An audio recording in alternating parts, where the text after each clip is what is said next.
He did not refer to towers or to campuses.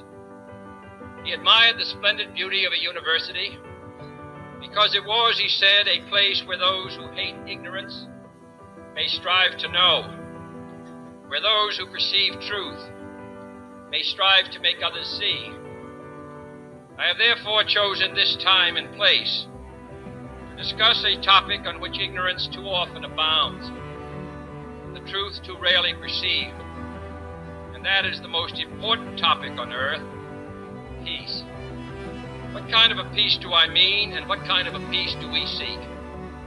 Not a Pax Americana, enforced on the world by American weapons of war. Not the peace of the grave or the security of the slave. I am talking about genuine peace, the kind of peace that makes life on earth worth living, the kind that enables men and nations to grow and to hope and build a better life for their children. Not merely peace for Americans, but peace for all men and women.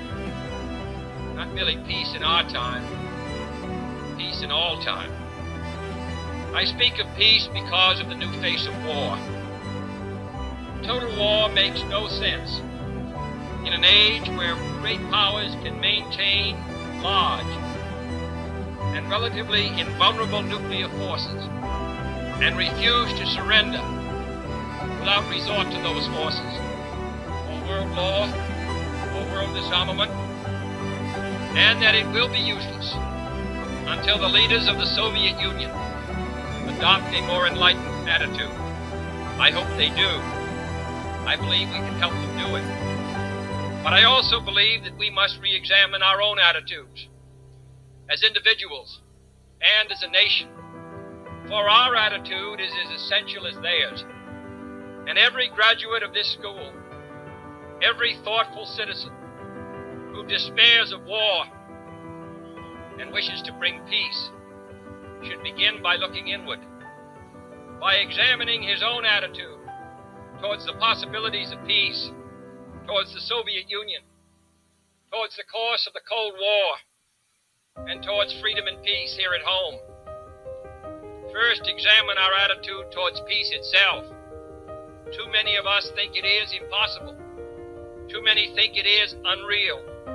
But that is a dangerous, defeatist belief. It leads to the conclusion that war is inevitable, that mankind is doomed, that we are gripped by forces we cannot control. We need not accept that view. Our problems are man-made, therefore they can be solved by man, and man can be as big as he wants. No problem of human destiny is beyond human beings. Man's reason and spirit have often solved the seemingly unsolvable, and we believe they can do it again. I am not referring to the absolute, infinite concept of universal peace and goodwill, of which some and communication as nothing more than an exchange of threats. Interest in a just and genuine peace and in holding the arms race. Agreements to this end are in the interests of the Soviet Union as well as ours, and even the most hostile nations can be relied upon to accept and keep those treaty obligations, and only those treaty obligations, which are in their own interest. So let us not be blind to our differences, but let us also direct attention to our common interests and the means by which those differences can be resolved. And if we cannot end now our differences, at least we can help make the world safe for diversity. For in the final analysis, our most basic common link is that we all inhabit this small planet. We all breathe the same air. We all cherish our children's futures, and we are all mortal. Third, let us re-examine our attitude towards the Cold War, remembering we're not engaged in a debate, seeking to pile up debating points. We are not here distributing blame or pointing the finger of judgment.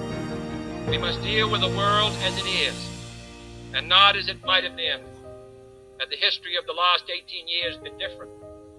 We must therefore persevere in the search for peace, in the hope that constructive changes within the communist bloc might bring within reach solutions which now seem beyond